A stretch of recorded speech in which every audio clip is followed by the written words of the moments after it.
ଆମେ ବିପଦରେ ପଡ଼ି ଭଗବାନଙ୍କୁ ଡାକୁ, ପ୍ରଭୁ ମୋତେ ଶକ୍ତି ଦିଅନ୍ତୁ, ଏବଂ ଭଗବାନ ସେହି ଆତୁର ନିବେଦନ ଶୁଣନ୍ତି। ତୁରନ୍ତ ଆମ ଭିତରେ ଶକ୍ତିର ସଞ୍ଚାର ହୁଏ।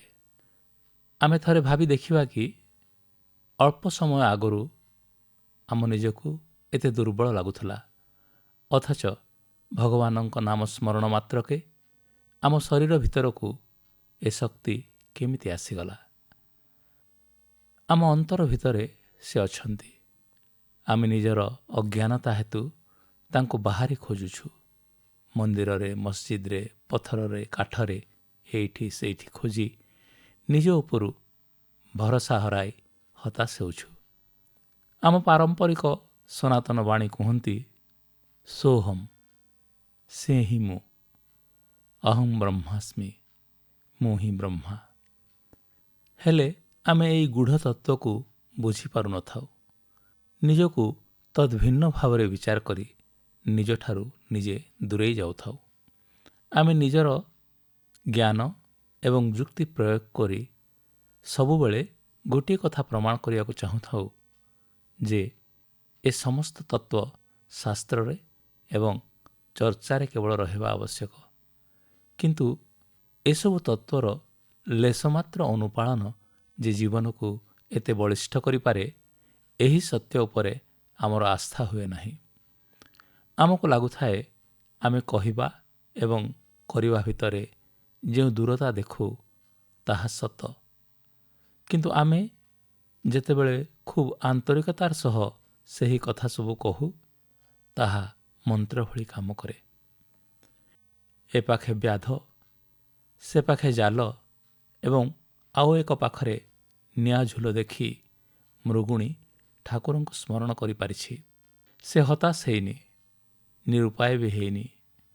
ନିଶ୍ଚିତ ମୃତ୍ୟୁ ମୁଖରୁ ନିଜକୁ ବଞ୍ଚାଇବାର ଅଭିପ୍ରାୟ ଭିତରେ ସେ ଆନ୍ତରିକ ଭାବରେ ଚାହିଁଛି ତାକୁ ବଞ୍ଚିବାକୁ ହେବ ଶାବକଙ୍କ ପାଇଁ, ଏବଂ ତାକୁ କେବଳ ସେହି ଭଗବାନ ବଞ୍ଚାଇ ପାରିବେ।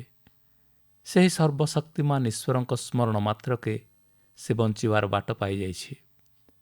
କହିବା ବାହୁଲ୍ୟ, ନିଜକୁ ବଞ୍ଚାଇ ରଖିବାର ଶକ୍ତି ସମସ୍ତ ପ୍ରାଣୀ ମଧ୍ୟରେ ଖୁବ୍ ଶକ୍ତ ଏବଂ ସୁପ୍ତ ଭାବରେ ଲୁଚାଇ ରଖିଛନ୍ତି ସେହି ସ୍ରଷ୍ଟା।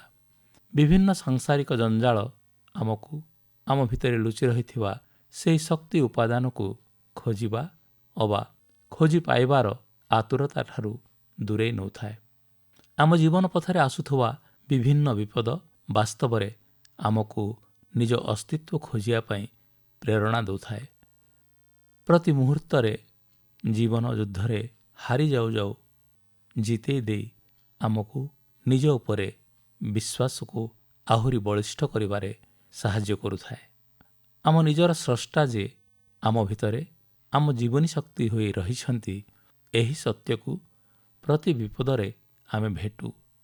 ଗଡ୍ଡାଳିକା ପ୍ରବାହରେ ଜୀବନ ନିରସ ହୋଇ ଆସୁଥିବା ବେଳେ ଅଚାନକ କିଛି ଜଟିଳ ପରିସ୍ଥିତି ଆସିଲେ ହିଁ ଆମ ଭିତରେ ଥିବା ସେହି ଅଦୃଶ୍ୟ ଶକ୍ତି ସହ ଆମର ମୁହାଁମୁହିଁ ହୁଏ। ବାସ୍ତବିକ ସାଧନା ପଥରେ ବିଘ୍ନର ଅଭାବ ନଥାଏ।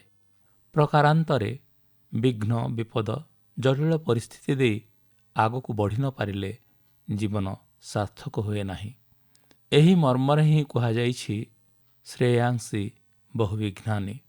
କିଛି ପ୍ରଶଂସନୀୟ କୃତି ହାସଲ କରିବାକୁ ହେଲେ ଅନେକ ବିଘ୍ନ ଲଙ୍ଘିବାକୁ ହିଁ ହୁଏ।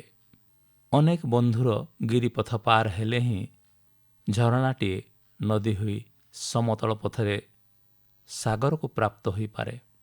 ଆମ ନିଜକୁ ଆବଦ୍ଧ କରି ପକାଉଥିବା ବିଭିନ୍ନ ଆବରଣ ଛିଣ୍ଡାଇ ପାରିଲେ ହିଁ ଆମେ ନିଜ କବଳରୁ ନିଜକୁ ଉନ୍ମୁକ୍ତ କରି ନିଜ ଭିତରର ପ୍ରଭୁଙ୍କ ସହ ଓତପ୍ରୋତ ହୋଇପାରିବା।